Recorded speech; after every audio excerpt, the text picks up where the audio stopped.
Hi Telugu verse. తమన్నాని 1,20,00,000తోటి రాత్రి బుక్ చేసుకునేది ఎవరు ఇప్పుడు చూద్దాం. వివరాల్లోకి వెళ్తే, సౌత్ ఇండియన్ స్టార్ హీరోయిన్లో ఒకరైన తమన్నా ఒక్కో సినిమాకి 1,00,00,000కి పైగా రెమ్యునేషన్ తీసుకుంటుంది. ఆ 1,00,00,000కి పైగా రెమ్యునేషన్ తీసుకునే దానికి కాను 2 నెలలు షూటింగ్లో బాగా కష్టపడాల్సి వస్తూ ఉంటుంది. అయితే ఈ 2-3 నెలల్లో కష్టపడేటువంటి వచ్చే డబ్బు ఒక్క రోజులోనే వస్తే, అది ఒక్క రాత్రిలోనే వస్తే ఆ ఆఫర్ని ఏ పెద్ద హీరోయిన్ అయినా వెంటనే ఒప్పేసుకుంటుంది. ఇటువంటి డబ్బులు ₹1,00,00,000 ఈ విధంగా వచ్చేటువంటిది ఒక బడాబాబుల పెళ్లి వేడుకల్లోనూ, లేకపోతే న్యూ ఇయర్ పార్టీ లాంటి సమయాల్లోనూ తప్పితే ఇలాంటి ఆఫర్లు సాధారణంగా ఎప్పటికి రావు.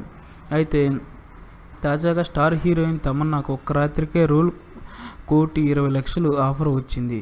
ఇది ఎవరిచ్చారు అని అంటే, ఎవరు బుక్ చేసుకున్నారంటే 2017 న్యూ ఇయర్ నైట్ వేడుకలు జరిగేటువంటి చెన్నైలోని ఒక స్టార్ హోటల్లో తమన్నాని ఇంత భారీ మొత్తం ఇచ్చి బుక్ చేసుకున్నట్టు మనకి లేటెస్ట్ అప్డేట్స్ అనేవి వచ్చింది.